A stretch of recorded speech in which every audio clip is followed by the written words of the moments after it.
Puji Tuhan, selamat pagi teman-teman yang nanti akan bergabung dengan kami dalam Bible Study kita, belajar tentang teologi sistematika. Sebelum itu kita akan mulai dengan doa. Mari kita doa.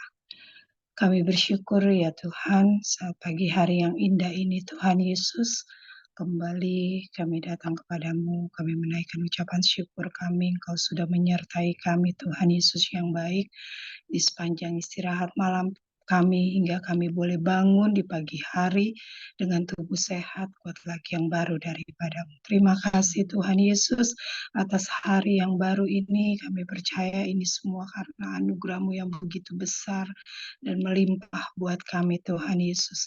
Kami menyerahkan kehidupan kami ke dalam tangan-Mu, biar di sepanjang hari ini Tuhan ajar kami untuk kami boleh memaksimalkan hidup kami, untuk kami boleh terus melakukan Tuhan Yesus kehendak-Mu, rencana-Mu dalam kehidupan kami. Biar hidup kami boleh terus hidup dalam perkenanan-Mu. Terima kasih Tuhan Yesus yang baik, terima kasih. Ampuni selalu keterbatasan kami, ampuni selalu salah dosa kami Tuhan, baik perkataan, pikiran, perbuatan kami Tuhan, mengampuni kami.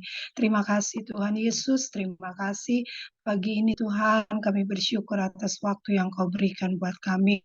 Kami bersyukur atas semangat yang baru Tuhan Yesus, untuk kami boleh belajar rindu Tuhan, belajar akan kebenaran firman-Mu. Kami rindu Tuhan Yesus mengerti akan firman-Mu, terlebih kami rindu kami boleh membagikan kebenaran firman-Mu ini kepada orang lain, dan terlebih lagi Tuhan Yesus kami boleh menghidupi firman-Mu ini dalam kehidupan kami, biar orang lain boleh Tuhan Yesus diberkati. Terima kasih Tuhan, terima kasih. Oh Tuhan, tolong teman-teman kami Tuhan Yesus, berikan mereka selalu kerinduan juga seperti kami, semangat Tuhan Yesus untuk belajar firman-Mu. Oh Tuhan Yesus, mungkin mereka melihat di YouTube Tuhan, Tuhan tolong mereka, berikan mereka juga roh pengertian seperti Engkau berikan kami, Tuhan tolong kami. Oh hikmat-Mu Tuhan, untuk kami boleh mengerti lagi akan firman-Mu. Terima kasih Tuhan Yesus yang baik, terima kasih Tuhan. Saat pagi hari ini kami menyerahkan hamba-Mu Tuhan Yesus, Engkau urapi Tuhan, Engkau pakai menjadi alat-Mu Tuhan Yesus, untuk memberitakan firman-Mu, memaparkan Tuhan firman-Mu, biarlah itu semua daripada-Mu, hikmat urapan-Mu Tuhan. Oh biar apa yang diperkatakan itu hanya perkataan-Mu saja Tuhan Yesus. Terima kasih Tuhan, terima kasih. Terpuji-pujilah Engkau. Kami akan mulai Tuhan Yesus, oh pelajaran kami saat pagi hari ini, dan kami peralaskan doa kami hanya dalam nama Tuhan Yesus Kristus. Haleluya. Amin.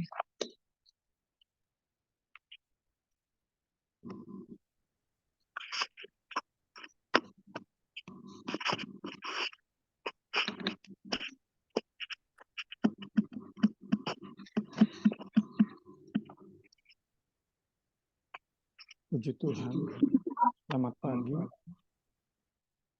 Segala hormat kemuliaan bagi Tuhan kita Yesus Kristus, memberi kesempatan bagi kita pagi hari ini, di dalam semangat yang baru, gairah yang baru, kita pun percaya Allah Roh Kudus memberi kita pengertian yang baru, semata-mata karena anugerahnya untuk hormat kemuliaan namanya. Kita masuk pagi hari ini tetap di doktrin Allah Trinitas. Kita masuk pagi hari ini ke subtema kesesatan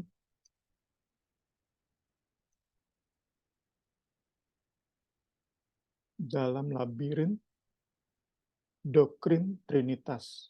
Saat muncul kata labirin, menjadi tanda bahwa pembahasan kita pagi hari ini tidak bisa dipisahkan dengan pembahasan Jumat lalu.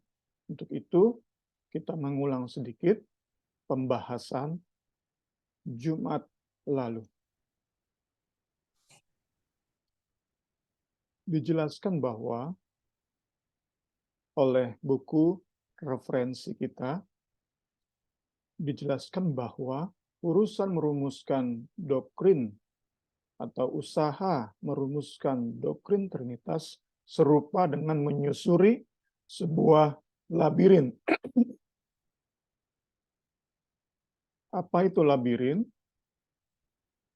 Menurut KBBI, Kamus Besar Bahasa Indonesia, labirin adalah pertama, tempat yang penuh dengan jalan dan lorong yang berliku-liku dan simpang siur. Apa itu labirin? Kedua, labirin adalah sesuatu yang sangat rumit dan berbelit-belit tentang susunan aturan, doktrin, pengajaran, konsep, dan sebagainya. Karena itu, setiap orang atau kelompok yang ingin masuk terlibat dalam perumusan Trinitas harus mengikuti petunjuk Alkitab dengan ketat supaya bisa merumuskan doktrin yang tidak bertentangan dengan apa yang Alkitab ajarkan.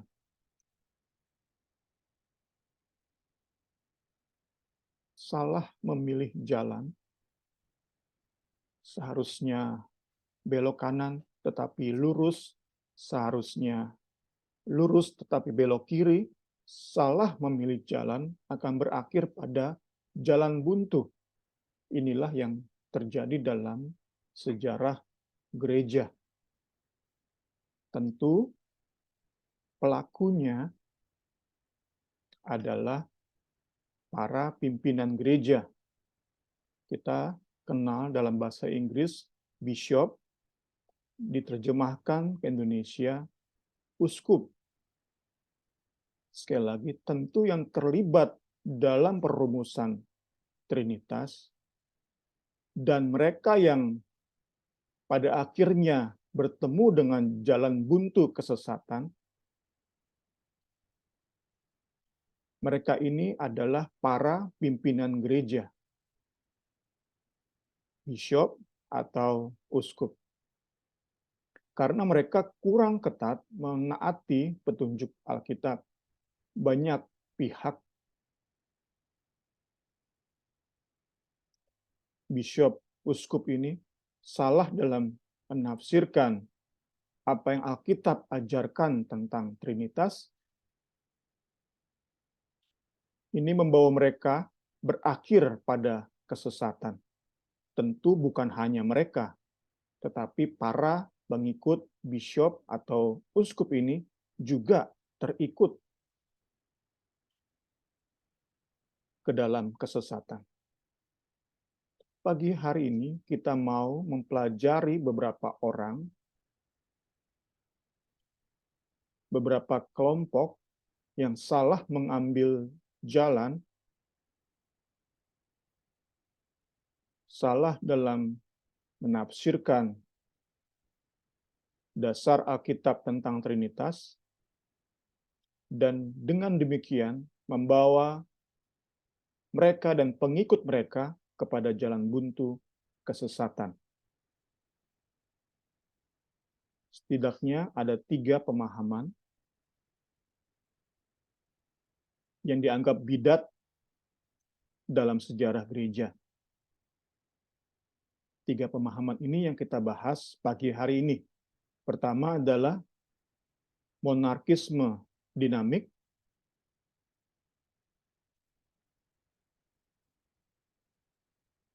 Kedua, monarkisme modalis. Pertama dinamik, kedua modalis, sama-sama monarkisme. Ketiga, Arianisme. Nanti kita belajar, Arianisme itu pengembangan lanjut dari nomor 1. Arianisme, tokohnya bernama Arius, dia mengembangkan lebih lanjut, lebih rumit, monarkisme dinamik. Kita masuk ke salah jalan yang pertama, monarkisme dinamik. Semangat yang baik yaitu bahwa mereka ngotot mempertahankan Allah itu esa. Dalam pengertian Allah itu tunggal. Kita sudah bahas perbedaan antara ehad dan yakid. Karena itu, karena mereka ngotot mempertahankan ketunggalan Allah, mereka menolak untuk menambahkan Yesus dan Roh Kudus ke dalam kealahan. Itu semangat utama monarkisme. Kita kenal istilah monarki atau kerajaan. Dalam kerajaan hanya ada satu raja. Itulah yang dimengerti oleh penganut pengajar monarkisme. Hanya ada satu Allah. Hanya ada satu raja. Allah Israel. Allah Bapa. Menambahkan Yesus ke dalam kealahan, menambahkan Roh Kudus ke dalam kealahan, itu bertentangan dengan pengertian pengajaran mereka. Monarkisme terbagi dua, dinamik dan modalis. Kita lihat pertama yang dinamik.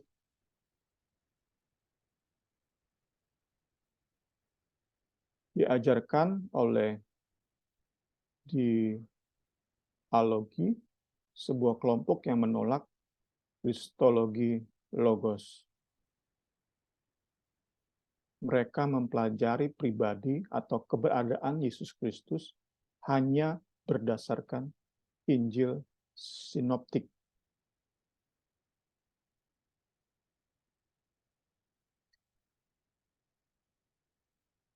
Para pengajar, mereka yang mencetuskan pemahaman ini, pengajaran ini, mendasari pengajaran mereka hanya berdasarkan Injil Matius, Markus, dan Lukas. Sedangkan Injil Yohanes, pada prinsipnya mereka tolak, karena mereka menilai Injil Yohanes telah dicemari oleh pengaruh Helenistik, telah terpengaruh oleh apa yang diajarkan oleh para filsuf Yunani.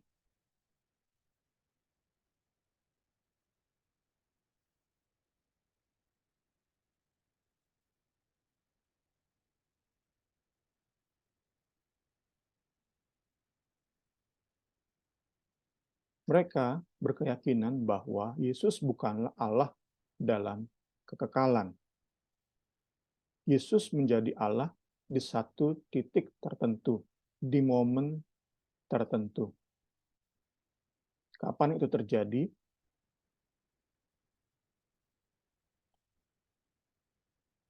Banyak penafsiran, namun mayoritas meyakini momen itu terjadi ketika ia dibaptis di Sungai Yordan, ketika Roh Kudus turun mengurapi Yesus. Di momen itulah Yesus menjadi Allah.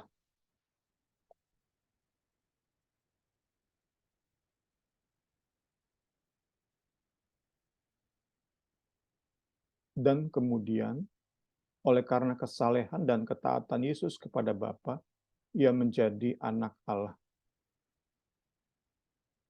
Penganut ajaran ini memandang Yesus sebagai anak Allah hasil atau karena adopsi. Itulah mengapa nama lain dari pemahaman ini adalah monarkisme adopsionis.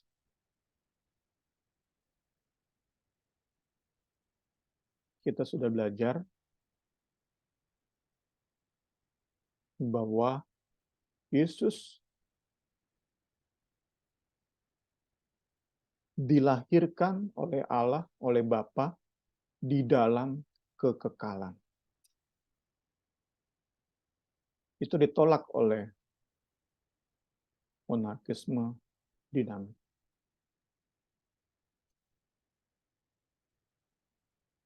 Ajaran ini meyakini bahwa Yesus ditinggikan secara progresif atau dinamik.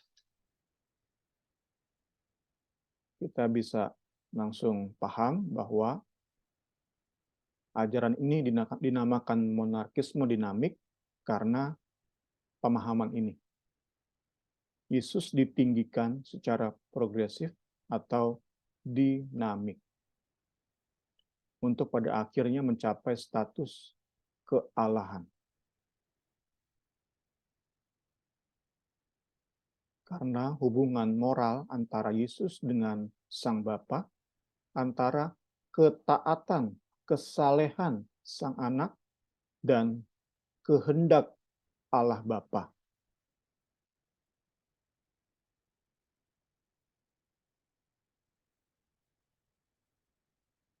Ayat-ayat semacam ini tentu yang menjadi dasar perumusan pengajaran mereka.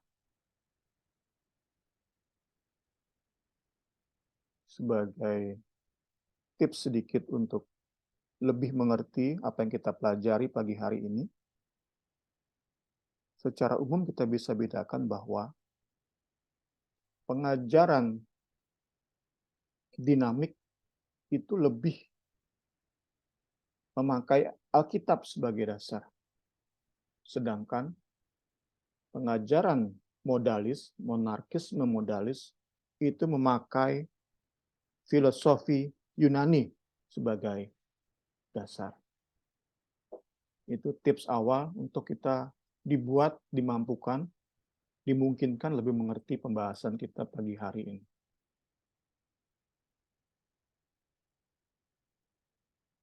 Ini salah satu bagian yang bisa dipakai untuk mendukung pengajaran monarkisme dinamik. Filipi 2 ayat 9-11, itulah sebabnya Allah sangat meninggikan dia dan mengaruniakan kepadanya nama di atas segala nama, supaya dalam nama Yesus bertekuk lutut segala yang ada di langit dan yang ada di atas bumi dan yang ada di bawah bumi, dan segala lidah mengaku Yesus Kristus adalah Tuhan, bagi kemuliaan Allah Bapa.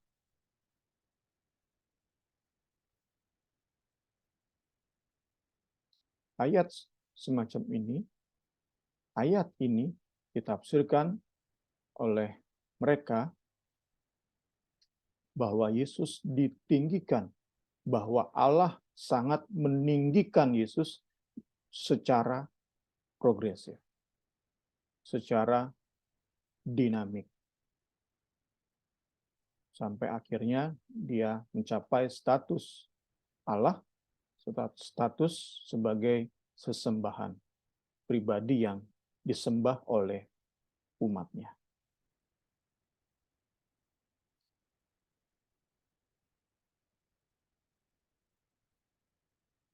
Dapat kita simpulkan bahwa hubungan antara Bapa dan Anak dipahami sebatas kaitan moral, bukan kesamaan hakikat atau esensi. Yesus bukanlah pribadi yang memiliki keberadaan yang sama dengan Allah Bapa. Homoousios itu kesamaan hakikat. Ini mereka tolak. Yang terjadi antara Bapa dan Anak hanyalah relasi moral antara karya Anak dengan tujuan Bapa, antara ketaatan Anak kepada kehendak Bapa. Kiranya dapat kita lebih mengerti. Mereka mendasari dengan ayat-ayat Alkitab. Mereka meyakini Yesus bukan Allah dalam kekekalan. Yesus menjadi Allah pada momen tertentu.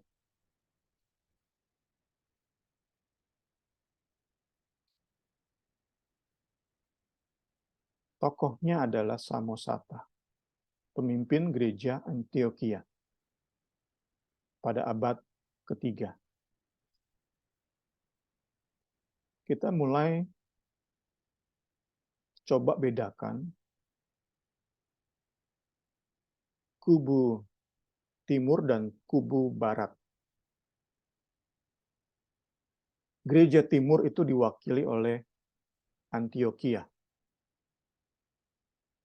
Kita belajar di kitab para rasul bahwa di kota inilah orang-orang percaya pertama kali disebut sebagai Kristen. Dari kota inilah Paulus memulai penginjilannya. Antioquia, base camp Rasul Paulus dalam pelayanan penginjilannya. Dapat kita bilang bertempat di Asia. Gereja Timur. Kubu Barat atau Gereja Barat diwakili oleh Alexandria di Yunani.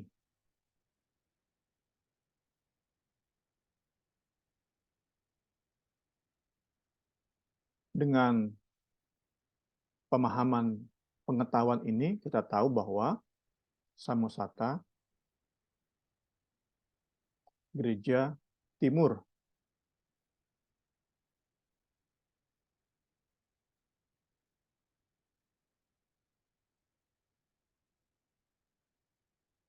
Karena itu, pengajaran sesat ini dapat kita bilang dimulai dari Gereja Timur dan tentunya menyebar lebih dulu di Gereja Timur. Pengajaran ini ditentang keras oleh Origen. Kita sudah belajar Jumat lalu tentang Origen, tokoh gereja dari Alexandria. Kita sudah lihat pada zaman gereja mula-mula, dua kubu ini kalau kita kurang memahami kebenaran Alkitab tentang Trinitas, kita akan berpikir bahwa ini hanya persaingan antar kubu. Konsep Trinitas ini hanya hasil persaingan antara gereja Barat dan gereja Timur. Dan itu tentu pemahaman itu, pemikiran itu yang digunakan oleh penentang-penentang Trinitas. Mereka mengajarkan Trinitas dihasilkan oleh gereja Barat. Trinitas bukanlah ajaran Kristen. Itu hanya hasil mufakat gereja Barat. Itu yang dihembuskan oleh para penolak Trinitas. Karena itulah perlu kita melihat sejarah, tetapi dengan juga melihat bagaimana konsep ini, doktrin Trinitas ini dikembangkan, itu bukan hasil mufakat para pimpinan gereja, tetapi dari dasar-dasar Alkitab. Karena itulah di awal kita sudah mendasari dengan dasar-dasar Alkitab. 2 minggu lalu, 2 Jumat lalu. Kita sudah dasari, kita sudah taruh pondasi untuk kita sampai ke poin ini.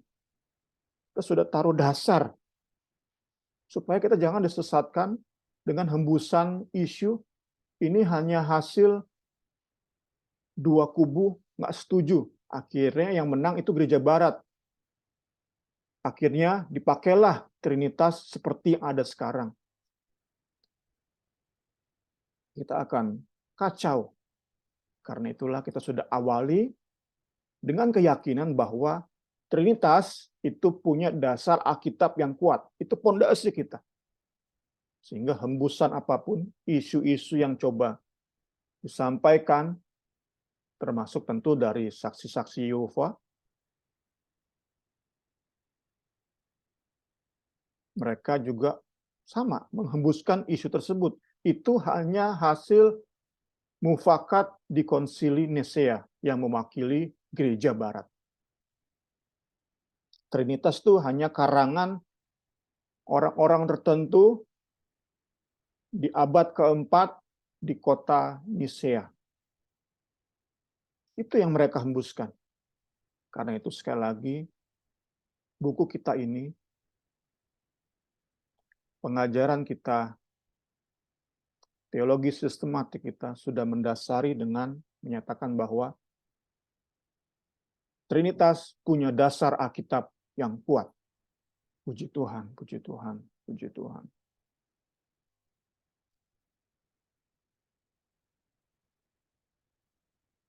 Seorang teolog menilai bahwa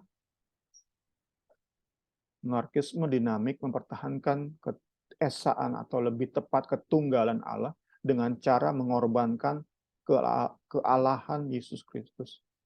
Ini tentu saja sama dengan mempersalahkan atau menolak bagian-bagian Alkitab yang menegaskan kealahan Yesus. Saat kita bicara tentang Allah, nature Allah, keberadaan Allah, atribut Allah, kita nggak bisa memisahkan kekal dari atribut Allah. Pengajaran ini sudah menyangkali atribut tersebut.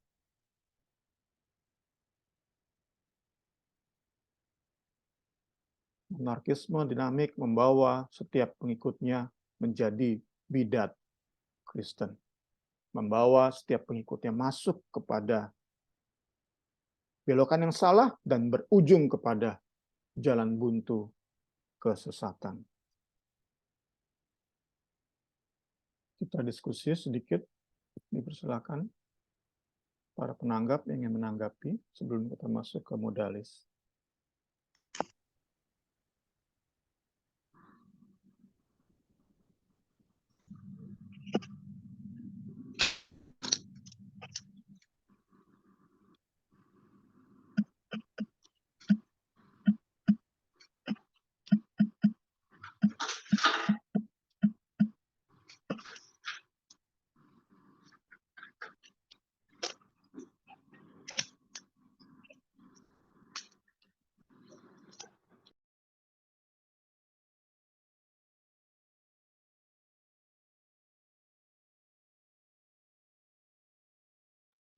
Bung mau nanya yang Filipi 2:9 sampai ayat 9 sampai 11 tadi. Itulah sebabnya Allah sangat meninggikan dia dan mengaruniakan kepadanya nama di atas segala nama. Supaya dari nama Yesus bertukuk lutut segala yang ada di langit dan yang ada di atas bumi dan yang ada di bawah bumi. Segala lidah mengaku Yesus Kristus adalah Tuhan bagi kemuliaan Allah Bapa. Tapi itu ini udah jelas ya Bung, tentang kenapa Tuhan Yesus itu diangkat dan kekal gitu kealahannya menurut saya. Tapi kenapa masih ditentang gitu Bung sama orang-orang dinamik ini tentang kealahan Yesus yang kekal itu?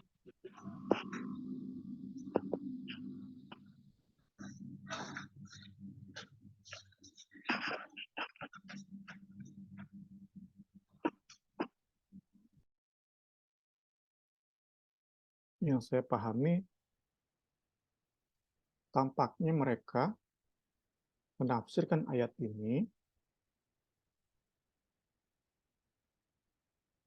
bahwa Allah Bapa sangat meninggikan, itu ditafsirkan Allah Bapa menjadikan Yesus sebagai Allah. Jadi sebelumnya dia bukan Allah. Sebelumnya Yesus bukan Allah, karena itu mereka menafsirkan Filipi 2 ayat 9 sangat meninggikan, itu ditafsirkan menjadikan Allah. Itulah sebabnya Allah Bapa menjadikan dia, Yesus, sebagai Allah. Itu yang saya bisa pahami sejauh ini. Mungkin ada tambahan, Niar? Enggak, Bung, makasih. Oke, kita lanjut.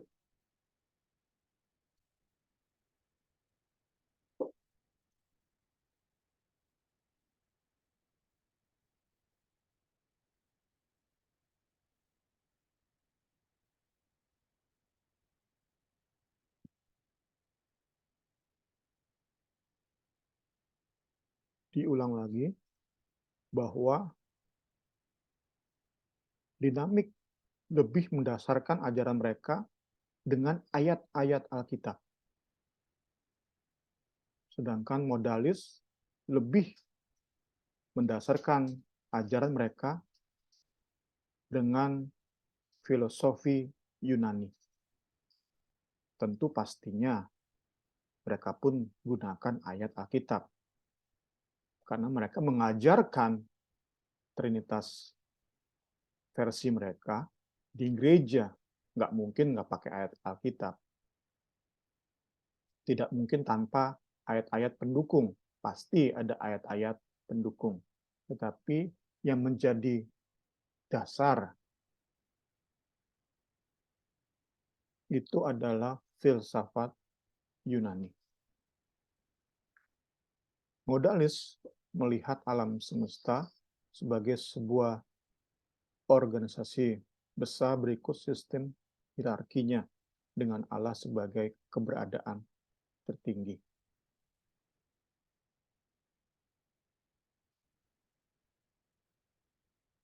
Mereka memakai gambaran lingkaran besar dengan pusat dari lingkaran tersebut adalah Allah Bapa.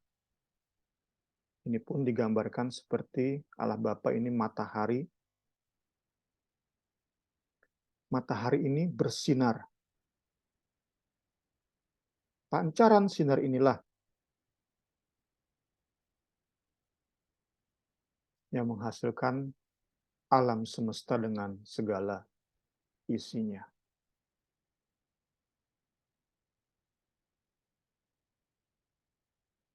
Pemahaman ini sangat dekat dengan panteisme yang kesulitan membedakan mana ciptaan dan mana pencipta. Kalau kita bayangkan lingkaran dan terus melebar pancaran-pancaran dari sebuah matahari, maka sulit dibedakan mana pencipta yang berada di center, di pusat lingkaran, dengan ciptaan yang berada di lingkaran besarnya.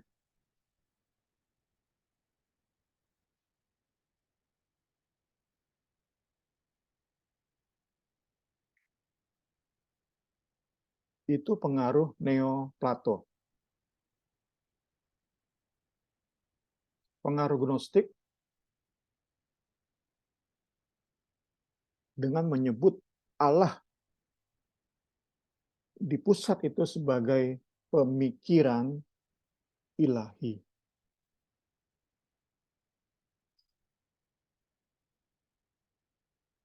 Seperti matahari, pancaran dari Allah merupakan manifestasi dari Allah sendiri. Sekali lagi, serupa tapi tak sama, serupa tapi tak sama dengan panteisme. Mereka kesulitan membedakan mana ciptaan, mana pencipta. Karena sesungguhnya bagi mereka ciptaan hanyalah manifestasi perwujudan dari Allah sendiri.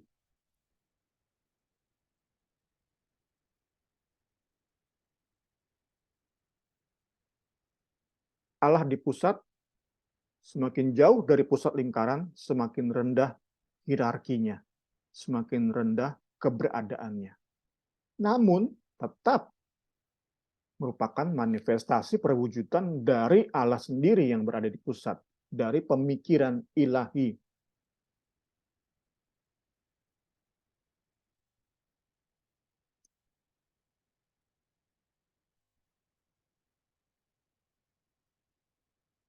Hierarki atau keberadaan paling rendah adalah perkara jasmani di alam semesta ini.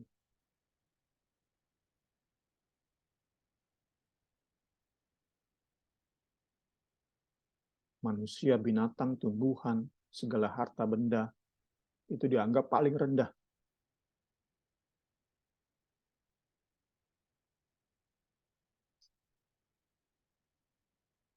Hierarki yang lebih tinggi tentu yang lebih menyerupai Allah yang berada di pusat.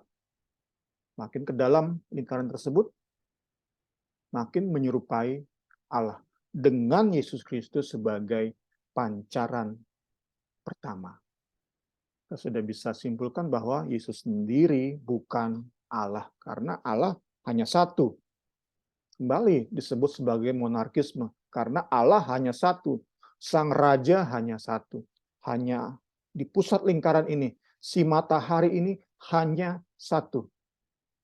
Yesus pancaran yang pertama. Menggunakan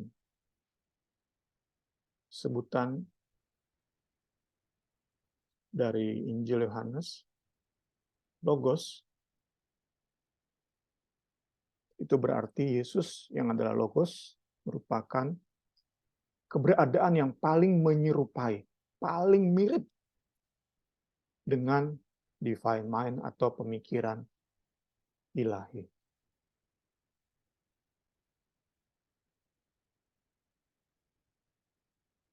Jika kita hubungkan dengan bedah buku 1 Korintus, kita dapat lebih mengerti alasan gereja Korintus begitu membanggakan pemikiran, hikmat, filosofi.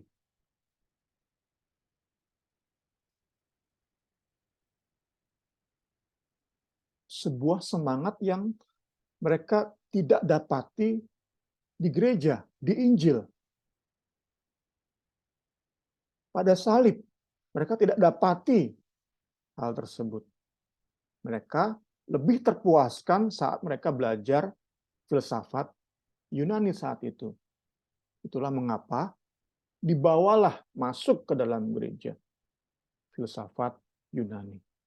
Filosofi yang diperkenalkan oleh para filsuf Yunani. Jadi pada dasarnya rindu mereka baik. Mereka sangat ingin serupa dengan Allah. Namun cara mereka yang salah. Mereka berpikir dengan mengutamakan pemikiran, hikmat, dengan mengolah pemikiran mereka lebih tinggi, meninggalkan apa yang disebut perkara-perkara rendah ini, perkara-perkara jasmani. Mereka berpikir akan lebih serupa dengan Allah. Tentu mereka akan menganggap rendah orang-orang yang masih fokus kepada kekayaan, kepada seks, yang mereka anggap sebagai perkara-perkara jasmani di dunia ini yang paling rendah sifatnya. Orang-orang yang menganggap diri cerdas, kita masih dalam konteks menyambung dengan bedah buku 1 Korintus. Orang-orang berpikir cerdas, mereka menganggap diri bisa mengerti filsafat Yunani, mereka akan menganggap diri lebih rohani dalam gereja. Ini yang diserang oleh Rasul Paulus dalam surat 1 Korintus. Kita lanjutkan pembahasan kita pagi hari ini.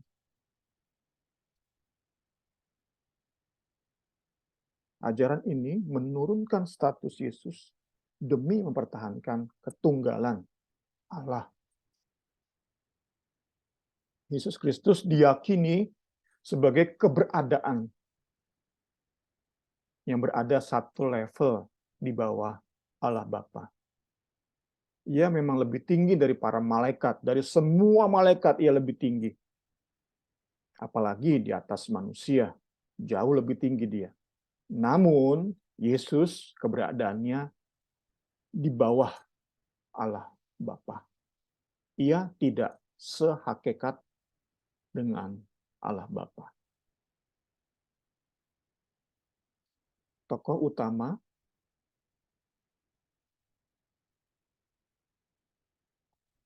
dari modalis adalah Sabellius, seorang teolog abad ketiga dari Libya. Tidak heran, modalis juga diberi nama Sabellianisme. Belum lama ini, kita lihat, kita pantau YouTube, kita bisa dapati perdebatan tentang Sabellianisme sampai kalau kita sebut majelis pusatnya GBI mengeluarkan kredo, bisa kita bilangnya, menentang Sabellianisme ini.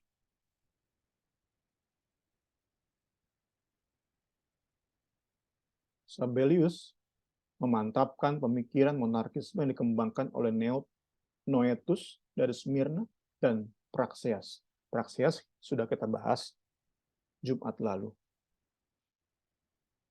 Sabellius memperkenalkan istilah homoiousios.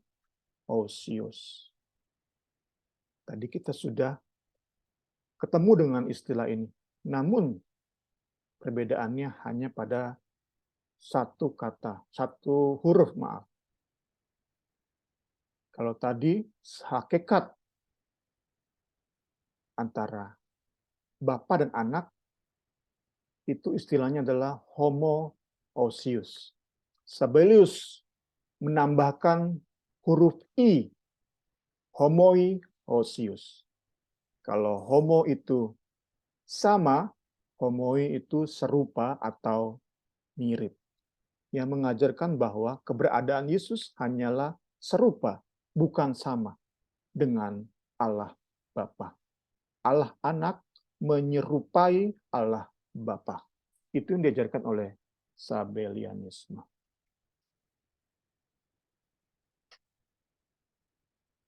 Mereka meyakini bahwa Allah yang tunggal menggunakan 3 manifestasi perwujudan mode yang berbeda-beda, yaitu sebagai Allah Bapa, Allah Anak, Allah Roh Kudus. Satu pribadi, Allah yang tunggal, namun dengan 3 manifestasi. Bahwa hanya ada satu pribadi Allah yang memerankan fungsi atau peran yang berbeda. Kita teringat dengan istilah ekonomis Trinitas pada Jumat lalu.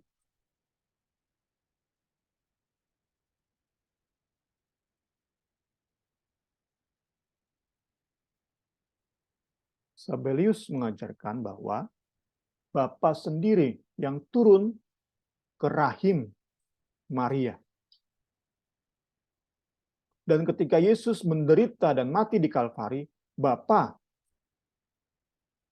menderita dan mati karena satu pribadi, hanya berbeda manifestasi. Sekali lagi, Sabellius mengajarkan satu pribadi, monarkisme, hanya satu raja.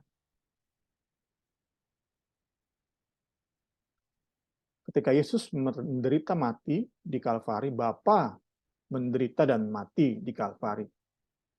Ini menjelaskan mengapa ajaran ini disebut juga dengan istilah patripasianisme atau Bapa yang menderita.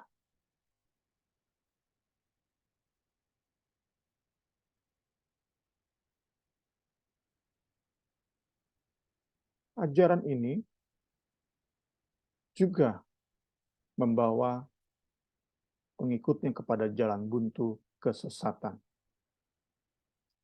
di dalam labirin usaha merumuskan Trinitas, mereka belok salah, terus menyusuri jalan yang salah tersebut sampai kepada jalan buntu kesesatan. Karena mereka membuat kekristenan serupa dengan panteisme. Mereka sulit, nggak bisa membedakan mana ciptaan, mana pencipta. Ajaran ini tentu membahayakan doktrin keselamatan. Nanti kita sampai, kalau tidak minggu depan, 2 minggu lagi, pembahasan mengaitkan Trinitas dengan doktrin keselamatan. Saat Trinitas, konsep doktrin Trinitas kita tepat, benar, maka doktrin keselamatan kita benar, tepat. Doktrin keselamatan ditentukan oleh doktrin Trinitas. Kita lanjut ke salah jalan yang ketiga, Arianisme. Saya sudah singgung tadi, Arianisme atau tokohnya bernama Arius itu sangat dipengaruhi oleh monarkisme dinamik. Tentu ia gunakan ayat-ayat Alkitab. Dan tentu ia seorang teolog yang mumpuni. Ia dibesarkan di Alexandria.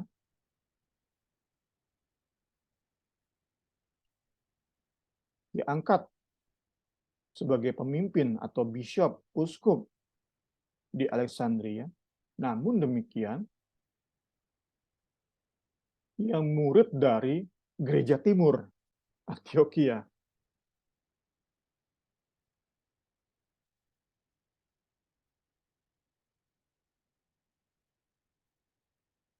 Arius menegaskan bahwa Allah Bapa sendiri sebagai satu-satunya raja, monark.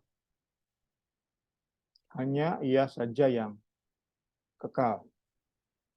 Hanya Allah Bapa saja yang tidak dilahirkan, unbegotten.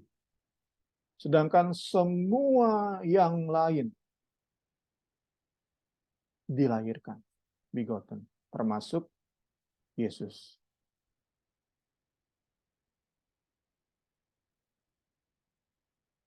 Ia mengajarkan bahwa konsep dilahirkan sama, serupa dengan konsep diciptakan. Kita kembali sudah bahas konsep begotten, eternal generation di Jumat lalu.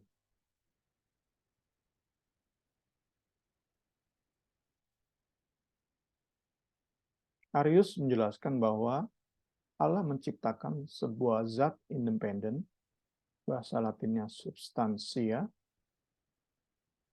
yang ia gunakan untuk menciptakan semua ciptaan lainnya.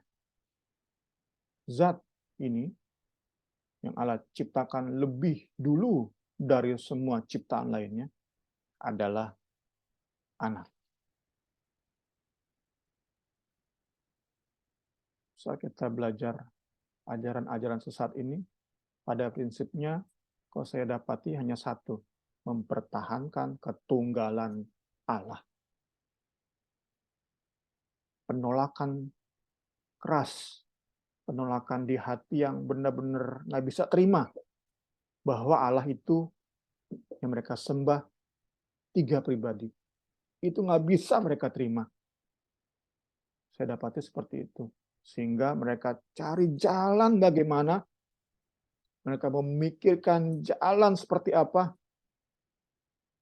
agar Allah hanya satu, tunggal.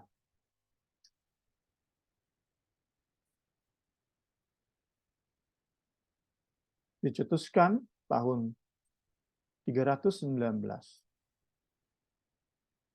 Ajaran ini membawa dampak sangat besar sehingga memaksa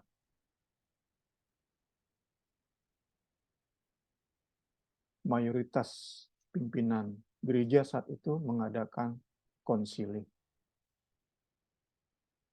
Rapat besar, rapat megah.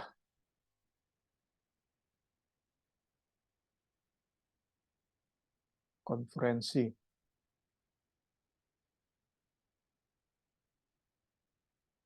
Dikatakan ada 200 sampai 250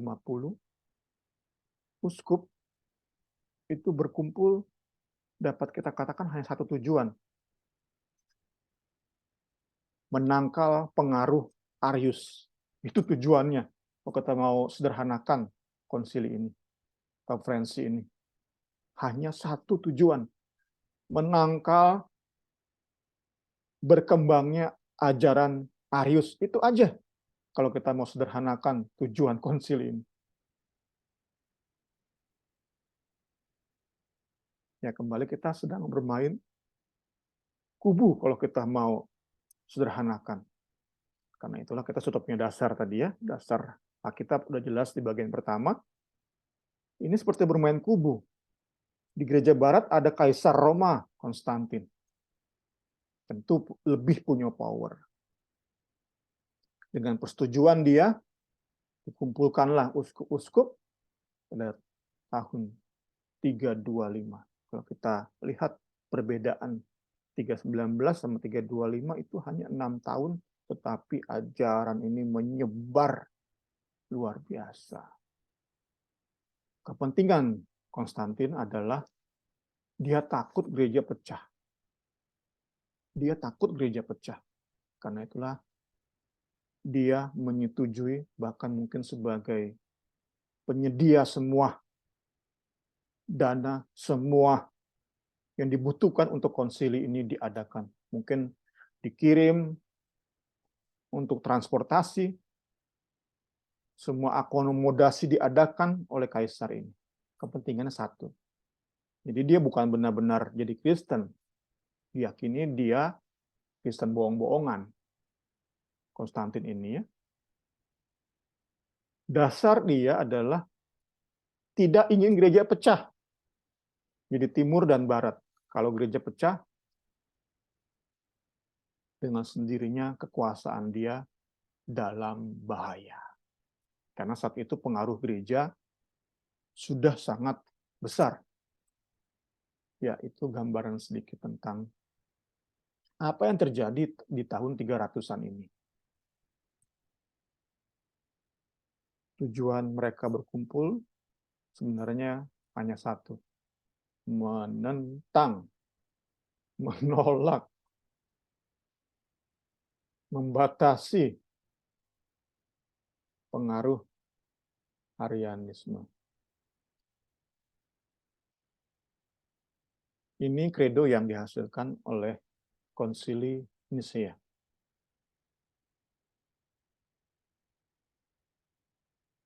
Kami percaya kepada satu Allah dan kepada satu Tuhan, Kristus Yesus, Anak Allah, yang begotten, diperanakan dari Bapa, bukan diciptakan.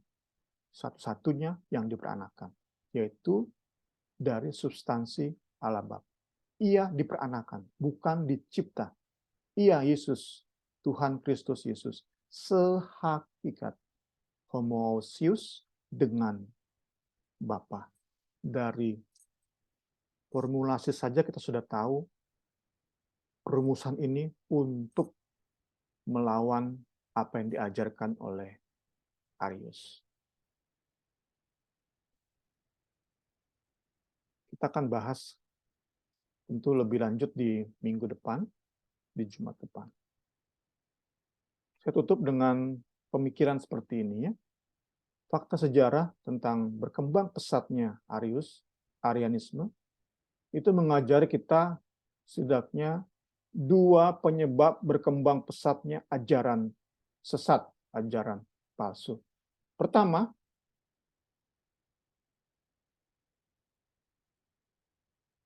ajaran tersebut didasari penjelasan ayat-ayat Alkitab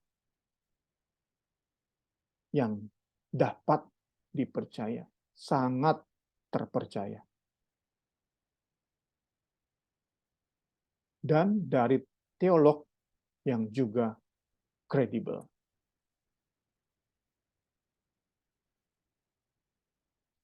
Siapa pendeta yang kita kagumi hari-hari ini? Yang kita yakini pendidikannya luar biasa. Gelarnya bukan gelar bodong, tapi benar-benar gelar yang dia dapat hasil belajar setengah mati. Siapa? Nah, kita bisa tunjuk dia mewakili Arius saat ia mengajarkan Arianisme.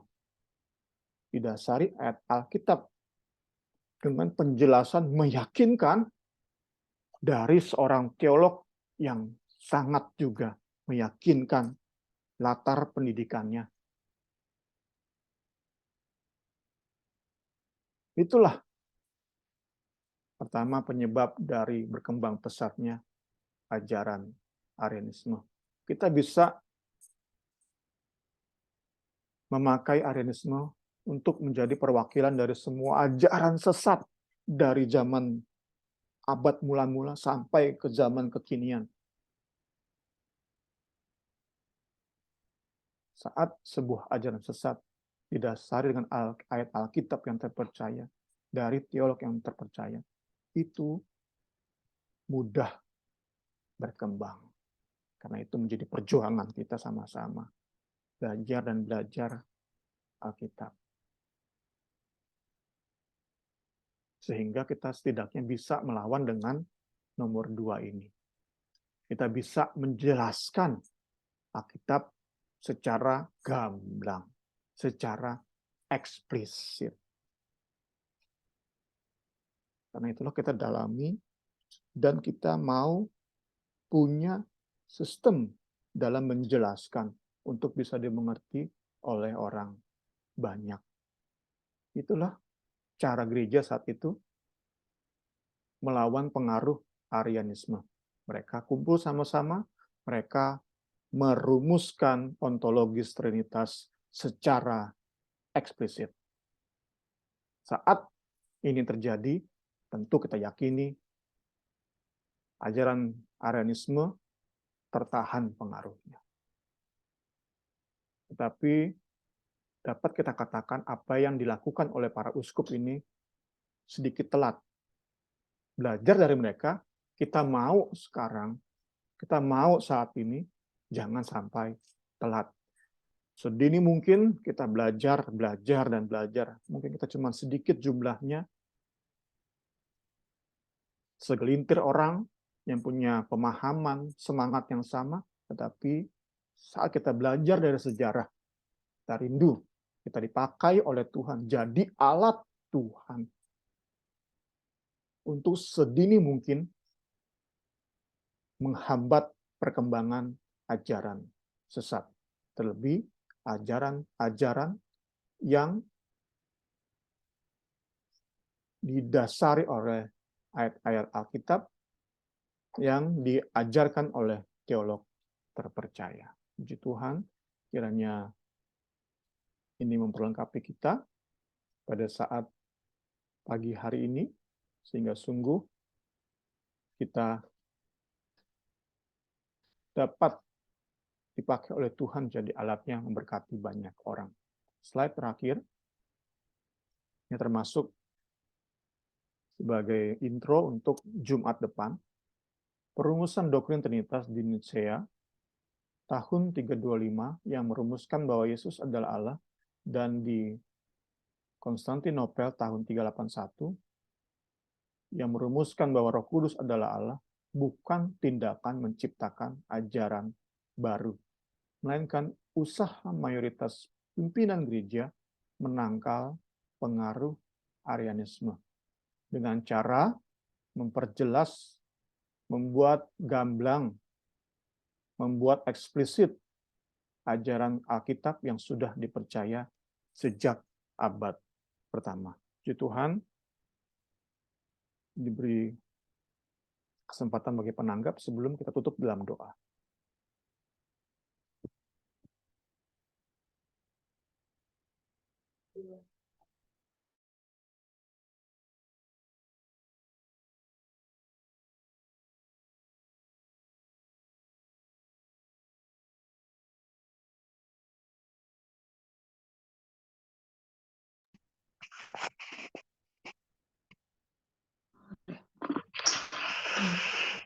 kasih. Terima kasih Rosna yang sudah bergabung. Sebelum kita tutup, mari kita bersatu dalam doa. Kami bersyukur Tuhan atas pagi hari ini, atas pembelajaran pagi hari ini Tuhan Yesus. Biar kami boleh terus Tuhan Yesus belajar Tuhan Yesus lebih lagi Tuhan, hingga kami tidak tersesat dalam kami belajar akan kebenaran firman-Mu. Tuhan tolong kami, berikan kami selalu pengertian hikmat yang daripada-Mu, biar apa yang kami pelajari itu Tuhan Yesus, itu semua benar-benar daripada-Mu Tuhan, hingga kami tidak salah jalan Tuhan Yesus menafsirkan setiap firman yang kami dengar Tuhan, kami baca Tuhan Yesus.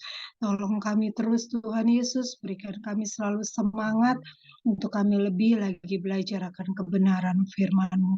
Terima kasih Tuhan Yesus, terima kasih, kami bersyukur juga Tuhan, kalau Tuhan Yesus pagi hari ini ada Rosna yang sudah bergabung dengan kami, Niar yang sudah bergabung dengan kami, Engkau berkati mereka Tuhan lebih lagi. Oh Tuhan Yesus, berikan mereka juga semangat untuk mereka terus Tuhan sama-sama dengan kami belajar akan firman-Mu. Teman-teman kami yang akan bergabung juga dalam channel YouTube juga, dalam mereka melihat, mendengar juga Tuhan, tolong mereka supaya mereka juga terus boleh bersemangat dan mereka juga boleh diberkati. Terima kasih Tuhan Yesus, kami mengucap syukur dan kami peralaskan doa kami hanya dalam nama Tuhan Yesus Kristus. Haleluya. Amin. Terima kasih Rosna. Terima kasih Rini. Iya.